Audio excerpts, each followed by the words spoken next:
ఈనాటి tiger charitable ఆధ్వర్యంలో ఈరోజు నూతన పాలక వర్గం బీబీనగర్ గ్రామ పంచాయతీ వారికి మరియు మాజీ ఎంపీటీసీలు, మాజీ సర్పంచ్, ఉప సర్పంచ్ గారులకు ఈరోజు నేను సన్మానం చేయడం జరిగింది. నేను అనగా మా టైగర్ చారిటబుల్ ట్రస్ట్ గతంలో చేసిన పాలక వర్గాన్ని వీళ్ళు ఏ విధంగా అయితే వర్క్ చేశారో ఆ విధంగా మరియు అంతకు మించి కూడా వీళ్ళందరూ చేయాలన్న ఉద్దేశంతో వీరు ఈరోజు నూతనంగా ఎన్నుకోబడిన సర్పంచ్, ఉప సర్పంచ్, వార్డు సభ్యులు అందరికీ కూడా వెల్కమ్ చెప్పుకుంటూ వీళ్ళందరికీ కూడా కృతజ్ఞతలతోటి ఈరోజు మా టైగర్ చారిటబుల్ ట్రస్ట్ నుండి సన్మాన కార్యక్రమాలు చేసుకుంటూ అలాగే వీళ్ళకు విందు కూడా ఇవ్వడం జరిగింది. వీరి పరిపాలన మంచిగా ఉండాలని, అలాగే నూతన సంవత్సరం వస్తున్న సందర్భంగా ముందుగా అడ్వాన్స్ నూతన సంవత్సర శుభాకాంక్షలు తెలియజేసుకుంటూ వీరికి కూడా వీళ్ళందరితో పాటు కూడా కేక్ కట్ చేయడం జరిగింది.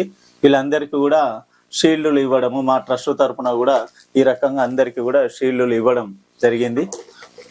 అలాగే మా గుర్తింపు కూడా వాళ్ళ దగ్గర ఎల్లవేళలా ఉండాలి. మా వంతు సహాయ సహకారాలు ఈ గ్రామానికి కానీ పాలక వర్గానికి కానీ ఎలాంటి సహాయ సహకారాలు కావాలన్నా కూడా మా ట్రస్ట్ నుంచి నేను ముందుండి చేయడానికి 100% నేను ముందుంటాను. మొత్తం మీద బీబీనగర్ గ్రామాన్ని అభివృద్ధి చేయాలి. అభివృద్ధి కార్యక్రమానికి మేము ముందుంటాము. ఏ కార్యక్రమం అయినా పర్వాలేదు. నేను గత 30 సంవత్సరాల నుంచి మా ట్రస్ట్ తరఫున ఎన్నో కార్యక్రమాలు చేస్తున్నాం. అందులో భాగంగా ఈరోజు వీళ్ళని ఎంకరేజ్ చేయడానికి మాత్రం ఈరోజు వీళ్ళని సన్మానం చేయడం జరిగింది. ఈ సన్మానాలు అనుకోండి, సత్కారాలు ఇవన్నీ కామన్ ఉంటుండొచ్చు, కాకపోతే మా ట్రస్ట్ నుంచి చేసేది వెరీ డిఫరెంట్గా ఉంటుంది.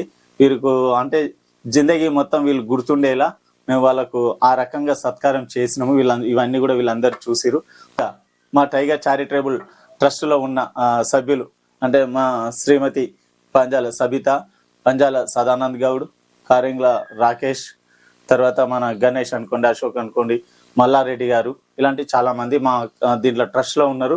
వీళ్ళందరి సహాయ సహకారాలతోటి ఈ ట్రస్ట్ని మేము నడుపుతున్నాము. ఇంకా భవిష్యత్తు తరాల్లో నేను నడిపించేంత వరకు నడిపించిన తర్వాత రేపు భవిష్యత్తు తరాల్లో వీళ్ళే మా ట్రస్ట్ పేరు చెప్పి ట్రస్ట్కు ఏది కావాలన్నా నేను ఈయనకి సిద్ధంగా ఉన్న ట్రస్ట్ను ముందుకు తీసుకెళ్లే బాధ్యత ఈ గ్రామ పౌరులకు నేను ఇవ్వడానికి సిద్ధంగా ఉన్నాను. అందరూ వచ్చినందుకు అందరికీ కూడా కృతజ్ఞతలు, ధన్యవాదాలు తెలియజేస్తున్నాను. నూతన సంవత్సర శుభాకాంక్షలు.